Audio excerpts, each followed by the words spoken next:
Good evening, everybody. This is Dr. Rao. Welcome. Hi, Renee. Welcome, everybody, on the Wisdom and other channels also.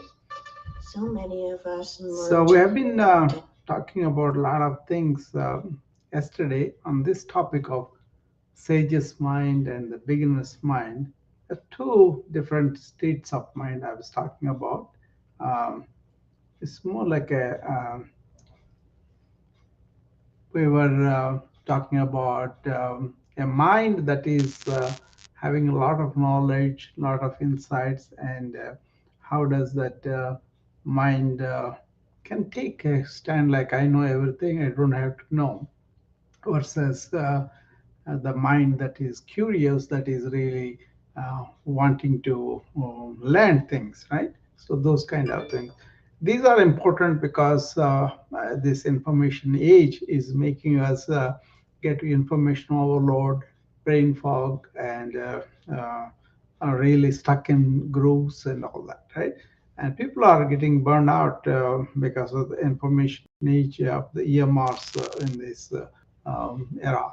Okay, I've been seeing that in the hospitals and treating people and coaching physicians and nurses that have that. Okay, so that's why I wrote that article and I presented the article yesterday. I will bring it today also, and then people can take a look at it because that article kind of summarizes what are the modern problems and how can we use these states of mind that were described in ancient wisdom quite well, and also the how to keep it not burdened with information, but also eliminating that and being in that solitude of mind or silent mind. That is very easy for people to maintain if only you understand how to empty your mind every day, how to make it receptive for the newer thing and all that, otherwise you end up remembering all sorts of things that are not going to go away from your mind. That is what generally happens with the geriatric patients. They don't have the good memory of the recent past, what happened yesterday or recent, but they have this unnecessary memory of so many events because they never erase them as a habit. Okay, I think that's what I was advising to people to do.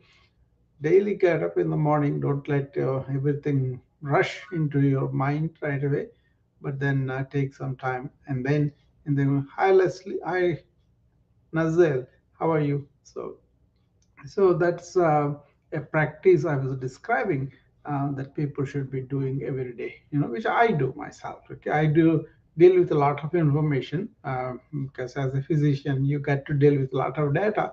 That's no problem. But then, what is important, what is not important, I will kind of spend some time on reflecting, and then also trying to get rid of it. So maintaining the solitude of mind, quiet mind, is very important in this day and age. That's my point. Okay. So if anybody has any questions or comments or their own experiences, I welcome them to come and tell me about it. Okay. So otherwise, that's what I was going to present in this. Maybe I'll be here for half an hour at least, and then see anybody has other questions. Then we will extend. Otherwise, I will be uh, basically. I was describing the people who have a lot of information coming their way. They are overloaded with information. That is a fact of life in this age, right? We have a lot of information exposed to us, and then we just have to use that intellect to absorb that, and then assess that, and then discriminate that, and act on that. But all information is not really needed or essential or important for us, right? So you get to uh, try to limit the exposure to this so many points where it is coming from, either from our memories or from the external sources, right? The external sources have become a lot. and that's where we get the notifications, the emails, messages, whatever, right? So if you don't have a method of cleaning that up every day, you will be in trouble. Okay, that's my point. Okay, so use the information, have insights, and then use that insights as wisdom of anything to get things done. But don't get overwhelmed by it. Don't retain it unnecessarily, or don't see them continuously, especially the negative ones. And though we are seeing that young who are the Instagram quite a bit, these uh, gone up in the ever since they have this smartphone. That is a study proved like their suicidal rate went up to 189% between 2010 to 2016, something like that, because that kind of coincided with the smartphone has come, and then all these images, negative images, all the repeated images, they kind of cause the depression much deeper, I believe. That is the accusation. Okay, so there are social psychologists, social workers that work on these numbers, and published a study, right, that showed us that people who do really have negative impact of this information overload. Okay, brain fog. So that's why these warnings are given, because in as much as information communications have improved, that we should use it for good. That's fine, but then understand its effects on our mind and what it can do down the line. That's the point. Okay. So let me see if something is happening with this wisdom connection. Let me fix that. Give me 1 second. Meanwhile, I'm going to put in that article again so that if people are interested, they can read it. So give me a second. Okay, I'll bring that article, put it on here.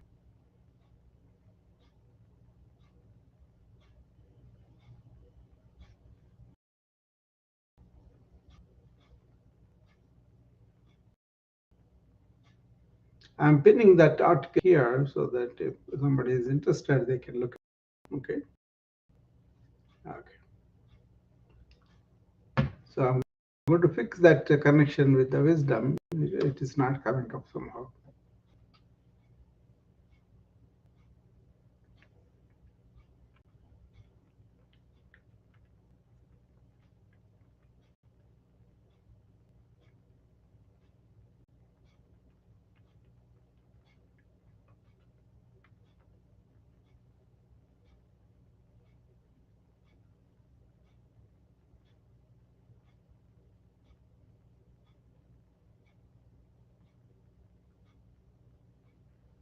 Okay. So that the article where you can see the difference between sage's mind definition and beginner's mind's definition, and how sage's mind can be a loaded mind, completely with conceptual conclusions, judgments, and all that, and do not want to get out of it and learn new things. Okay, that's the burden. Okay, information itself, and it is not useful when it's not practical, when it's not really important for you, it can be a burden, okay, on the mind. So that article will provide the need in this modern time to understand these terms and apply them. So uh, yeah, many times when I talk to the physicians who are really stressed out, and they call me and they say, I don't know, I'm not sleeping, or I'm having these headaches, or I'm really not able to focus on my work and all that. And also they were kind of burdened by so much of work at the workplace. That's usually where they are overloaded with information, especially after the EMR has come. So much data comes our way, and then if you are not really putting it all in a perspective where what is relevant, what is important, quickly it can accumulate, right? So And also the work is not done at the hospital anymore because you are carrying the computer or the phone or a laptop, whatever. So you carry the burden of documentation to home. It's good thing to have a remote connection so that we can see the patient data when you need them. But then if you don't set up some time, like I'm going to done with whatever the work I have, and then I will allow my mind to do something else, or just to leave it alone and go and enjoy the nature. Those habits are not there in a lot of people. So I always suggest them, try to be in the present in the morning, and then through the day, every so often you come to that, and then in the evening recollect everything and then dispose them off.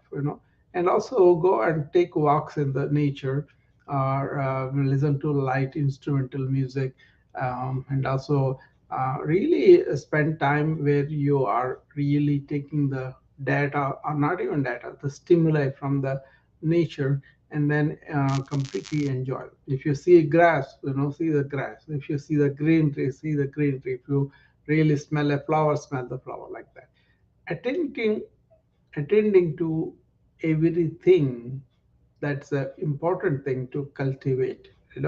Once you say I'm going to do multitasking, then you are inviting information or problems. Okay, but if you do those multitasks one task at a time, that means even a few seconds, if you are doing it, be complete with it. Don't think of something else. Okay, that's what I'm saying. So I do a lot of things accomplished this way, one task at a time, but complete attention to that. Okay, these are the things I suggest to my friends who are call me on this. And then I also show them how I enjoy.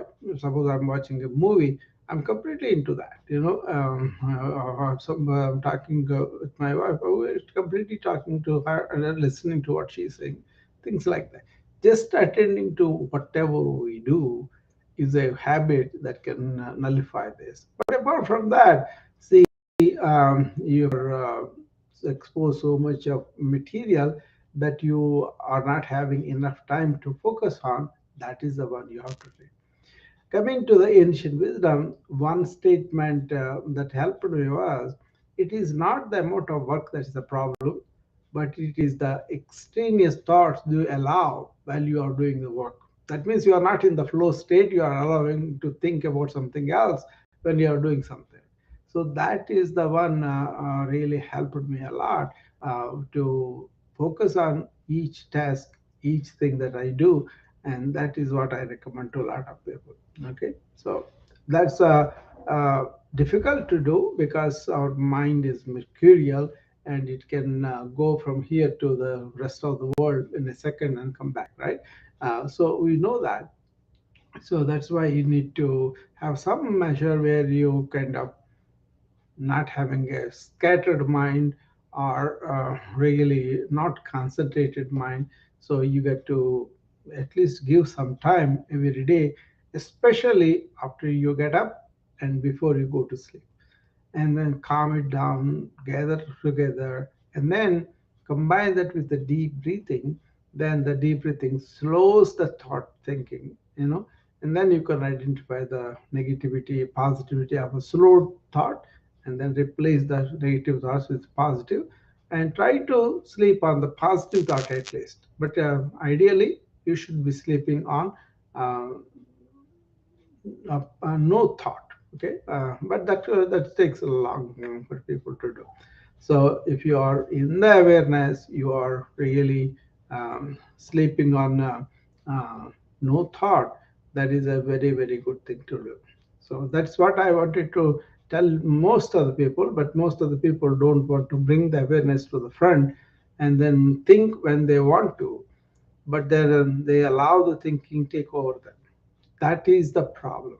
That is the problem. So if we are in charge of our attention span, in the sense that we are consciously thinking, this is the thing what you should to think about. And then once you have done all that, okay, now I'm aware of what is the problem, what is the solution, I'll focus on that, and then do the stuff rather than think about it continuously. There is a place to have the brainstorm, but there is a place to be completely aware and in the moment and doing stuff. Okay, that is the flow state I'm talking about. The advantage of being in the flow state is you don't have so many thoughts that take your energy, that kind of depletes your energy. So you are body. That's why I don't really feel tired when I'm doing so many things one at a time. But if I'm thinking something else while I'm doing one thing, that's when you really spend a lot of energy in thinking unnecessarily. Okay, I think it's a very simple thing to look at it, but the mechanism of thought, the repetitiveness of the thought happening, that is, if you don't conclude, if you don't take care of it, then the repetitive unconscious thought becomes your tendency, your samskara, that means ingrained thought, and that gets buried in subconscious and comes back. That's why cleaning up it at night time is a very important aspect of it. Okay. So, I think I talked about this topic yesterday at length, and then I don't want to take too much time on this topic only. But generally, this is an important thing for this era, this time when you have this information age, and which is going to be much more with this artificial intelligence increasing generation of a lot of data very easily, which is a good thing if you use it for practical and important purposes. Then you can save time even creation of the data too, or use the data whenever you want. Otherwise, you just rest it up. That's why I like artificial intelligence, because many things that I used to do for some time now are done with a fraction of time. That way I'm liberated to be myself, to enjoy things, and to be in silence. That's one of my favorite things. Just quiet, be quiet. So I think that's what I propose for the children to be taught about quiet time. Once in a while, just to let them be quiet, and slowly they will pick it up. But if you teach them very early age, like just be quiet, some schools are doing that. That's why I'm mentioning that. Just playfully, they say, okay, this is we're all going to be quiet. We're not going to think anything. And then they learn how to be quiet and enjoy that silence. As you start to enjoy the silence, then a lot more will be revealed to you in that silence, and that is personal experiences. But even if you are a kid and you are doing only artificial intelligence all this continuously, there was a kid who is very good at this artificial intelligence. When I talked to him, he told me that he doesn't stop thinking even a moment. That is where the rub is. If you don't allow it to uh, calm down and go to at least a few moments of silence when you are waking up all the time thinking, that's not good. And also it can affect your sleep. You may be tired physically, it may go too, but then you'll have dreams, uh, you'll get up in the middle and you will not go back to sleep. And then the number of hours that are required to restore your body and mind will be limited. That's the problem. Okay, that's why take some time in the morning and in the evening to be in the moment and stay there, and then come back to it as much as possible during the day. Okay, so that's the advice I give to many people, and the many people are already having so much accumulated in their mind, they cannot get rid of it. Okay, and so much information is there, but they kind of scattered information, and they don't really learn anything from that better than just to mechanically go through that. And that's not good. We were talking about EMR. People are documenting a lot of things, cut and paste, and that's not good. That's not actually illegal also to do that. But then when they dump so much information in that, if you go through all that, which is not really relevant to the situation you are in, that is how the information overload puts all the junk into you. So don't use your mind as a waste basket where you put a lot of unnecessary data. So good data in, good data out. Okay. Otherwise, a lot of data stays there and it will have its own consequences. Brain fog, uh, lack of clarity, mental confusion. These are all the things we call brain fog, right? It's actually happening to a lot of people are getting brain fog, So these are real, these are happening, but don't have to. You just have to understand how the mind works, how the thought works, how to make it in the background and bring in your awareness to the front. Okay. All right. With that, I don't want to go on talking about the same thing, but 20 minutes is good enough, I think. I will be seeing you again tomorrow with a different topic, and then we will see you there at the time. Okay. Bye, everybody on the Wisdom and also other channels. And bye, Nazli. I will be seeing you tomorrow. Okay.